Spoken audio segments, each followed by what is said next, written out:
Good evening, everyone. It's good to see you all, and I'm glad we could be together on this, at least in New York, this kind of wintry night. We had a little break from winter yesterday, but it was only just a little break, and now it's back. As most of you know, on this Thursday of the month, it's our custom at the Village Zendo to talk about the precepts, to focus our attention on the precepts. And so when it falls to me to give a talk on one of these Thursdays, one of the ways I usually get started is by looking over the precepts and seeing what pops out at me. And so I did this, and I realized that there was something that I'd never quite understood about the Zen peacemaker order version of one of the precepts. And I thought I'd like to think about it a little bit. And it's the one that reads, unconditionally accepting what each moment has to offer. This is the precept of not talking about others' errors and faults. And, you know, there was always something about that, you know, sometimes when my mind can't grok something, I just let it slide through. But this kind of stuck, and I wondered, well, what is unconditionally accepting each moment?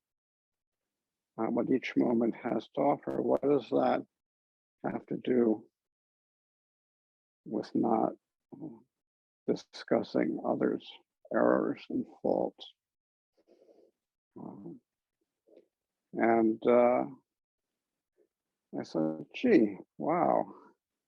Actually, this is kind of the whole ball game here. It's kind of where the practice of the precepts and the understanding of the Buddha Dharma really come together in a very intimate way. And so I'll trace for you, if I may, a little of the journey that I took, how you get from unconditionally accepting what each moment has to offer to not talking about others' errors and faults. And at the time I was perusing the precepts, I was working with a koan in the Blue Cliff Record about a crusty old enlightened layman named Layman Pong. And he lived at a time when the Deng Dynasty was in pretty bad shape and falling apart. And so perhaps for that reason, he came from a fairly well-to-do family. His father was a minor public official, but early on, he decided to follow the spiritual path.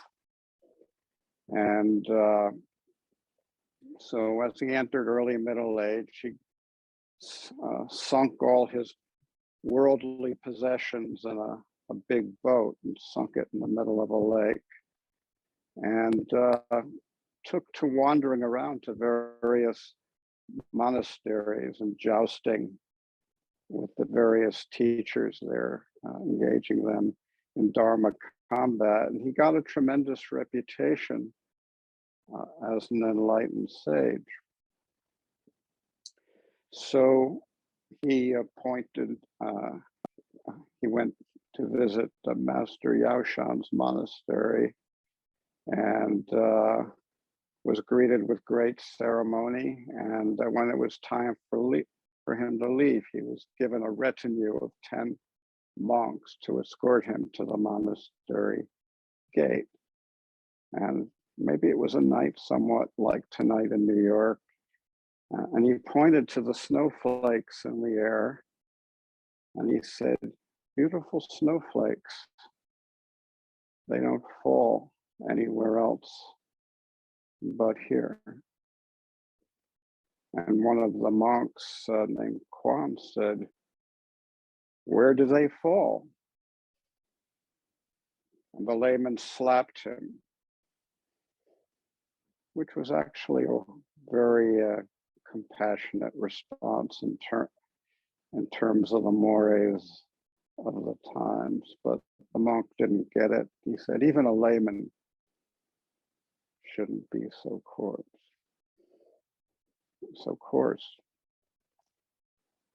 So what couldn't he appreciate? Well, Layman Pong had given him another beautiful snowflake, a slap across the kisser. And this is how the beautiful snowflakes of our lives come to us. Each one of them is different. No two are alike. And yet all of them are white and pure and empty. And they keep falling. The dharmas are boundless. They keep coming. Sometimes they fall gently upon our shoulders like a lovely snowflake. And sometimes they slap us across the kisser. But whichever it is, they don't fall any place but here. They don't occur at any other time but now. And so we're left with a conundrum. How do we deal with this profound teaching that we're getting at every moment of our life? Our normal reaction is to grab after the snowflakes that are beautiful and soft, the ones we like. I think it's some more of them. And to push away and to sometimes fall into self-pity or aggression when some of those snowflakes are slaps. Some of them are invasion, wars, disease. Some of them are losing people we love or being estranged from them. Some of them are being estranged from ourselves, feeling like we don't know who we are or what our life is about. And the snowflakes keep falling, each one pure white, each one totally empty, each one having the taste of emptiness, and yet no two are alike. So when we think about this, I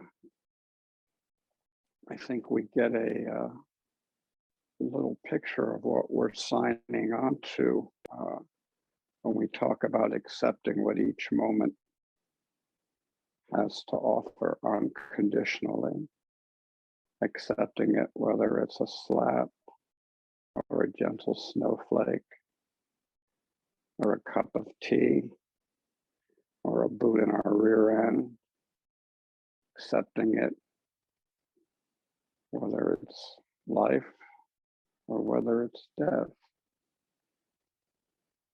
And so our discriminating mind immediately goes, oh, well, there's something to grasp here. How can I get that? How can I get into this state of acceptance? What adjustments do I need to make? How can I turn my life into a continuous improvement project, which is exactly the same trap that we fall into again and again and again. It's the source of our suffering. What can I get? What can I attain? On the other hand, it can't be about being totally passive. Oh, I don't care. I don't care whether I'm sick or well, whether the people I love are prospering and dying. And it's all good, man. Every day is a good day. Well, as Master Joshi tells us, that's just ignorance. That's just blankness and stupidity. So, what to do? What to do? Dogen Zenji very compassionately points out the way out of this dilemma. One thing he emphasizes over and over again is this is not something ultimately that can be reached by the grasping mind, by the thinking mind. The thinking mind is not excluded from this general acceptance. It's included along with everything else. But ultimately, it's not about an aha moment, something that you finally get, some mental adjustment that you finally make, and now things are okay. Dogen tells us that doesn't happen.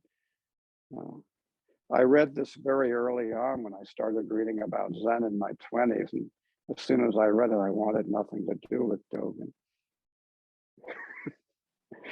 Well, if I don't know that I'm enlightened, what good is it? I want that aha, and I want that aha to happen every single moment. I want it to be one aha after another. Well, that's where most of us start out. What Dogen tells us is it's not about that. What Dogen tells us is that it's about throwing ourselves thoroughly and wholeheartedly into the practice of our lives, into the practice of the precepts, into the practice of being a parent, taking care of a temple, or taking care of our home. Same difference, really. Throwing ourselves wholeheartedly and devotedly into practice, or as he puts it over and over again, practice realization. So what does this look like? Well, he wrote one fascicle where he pointed it out to us very clearly in his notes to the cook. He used the cook, the monastery cook, the Tenzo, as an example of what it is to throw yourself wholeheartedly into the service of the temple, into the service of the Sangha. And he gave some very pointed instructions about how you should go about this very important work. He said,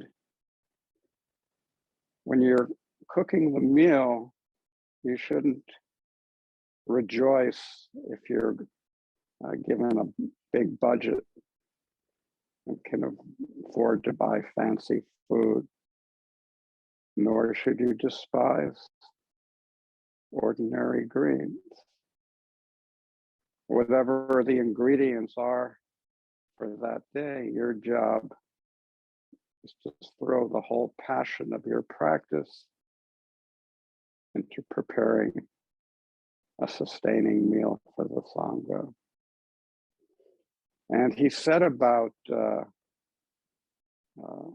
different ingredients and not attaching to whether we like them or not, whether they're snowflakes or slaps.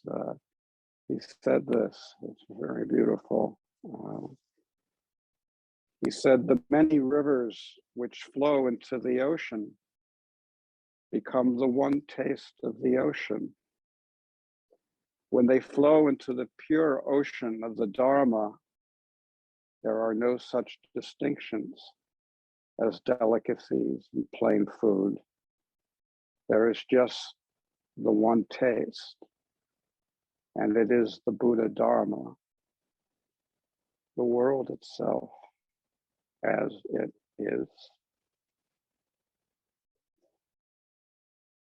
There is just the one taste,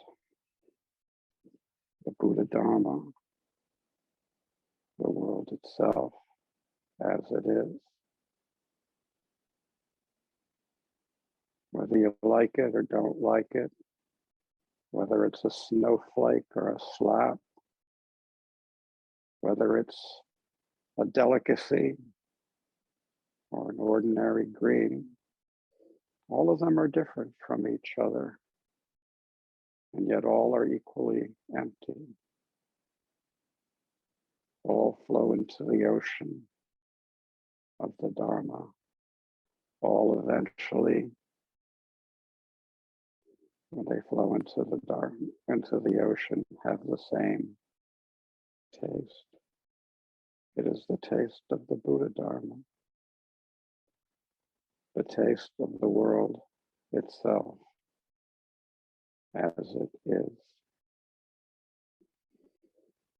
Sometimes it's called the world of thusness, the world of equality, the world of things as they are right now. And Dogen extends this view explicitly to people. He says, similarly, do not judge monks as deserving of respect or as being worthless, nor pay attention to whether a person has been practicing for only a short time or for many years. Without knowing where to find our own stability, how are we to know where someone else would be the most stable? He talks about this a lot in terms of the kitchen. He talks about taking your tools and your pots and pans and so on, and putting things in a high place that would be the most stable in a high place, and things in a low place that would be the most stable in a low place. Not despising the various tools that you don't think are first class and attaching to the ones that you think are, really great Cuisinarts or whatever, but just accepting them and finding the place where they would be the most stable. So we begin to see how unconditionally accepting things as they are connects with not talking about the errors and faults of others. Really, wouldn't it be a different world if instead of this dude is lame, man, or oh man, this dude is awesome, and that continuous judging tape that flows in our head. We do that with people just as we do it with the events in our lives. What if we were just to see that all of the people in our lives are different, completely different, And all of them have the taste of the Buddha Dharma, the taste of thusness, the taste of emptiness, just here in this moment, the same as roses when they're here are red, grass when it's here is green, snowflakes are white. All of them are just as they are. All of them don't fall any place but here. And all of them are just here at this moment as they are. And they are gone, equally empty. Or as Jack Kerouac wrote, equally empty, equally to be loved.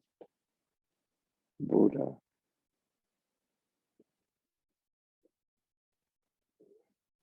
So we can see what happens when we dwell on and talk about the errors and faults of others. We cut ourselves off from the Buddha Dharma. We separate from the reality of our life, just as it is.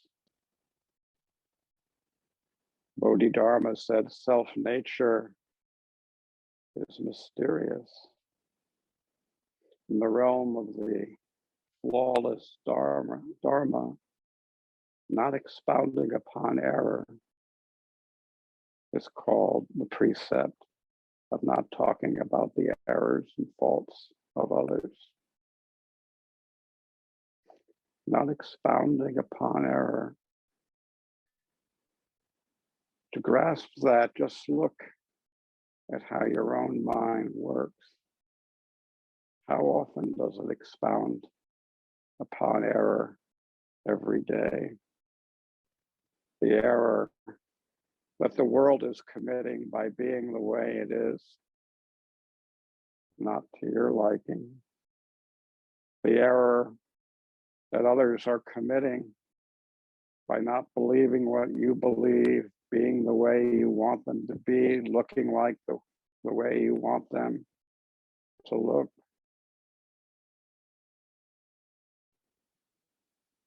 And yet, they don't fall anywhere else but here.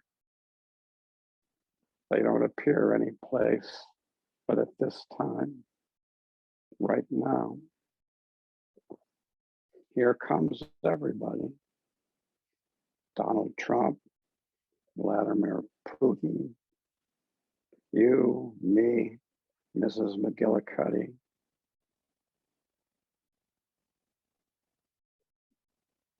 What a disservice we do to ourselves when we recite a litany of criticism, which, we can't avoid that. We all have our opinions, but to attach to them and miss the fact that we are all thus. We are all here. We are all now. We are all this mind. This is nothing other than the Sangha jewel. Sangha just doesn't mean the people that we like and admire. The Sangha is all. The Sangha is all inclusive. All inclusive. Dogen Zenji says, in the Buddha Dharma, there is one path, one Dharma, one realization, one practice. Whatever you think of any of the people you don't like, they are on the path. They are snowflakes that don't fall anyplace else but here, and at no time than any time other than now. This is really the heart of our practice of the Buddha Dharma, unconditionally accepting what each moment has to offer and responding with wisdom and compassion right here, right now, to the faces that we meet, situations that we encounter, to the beautiful snowflakes falling in our lives.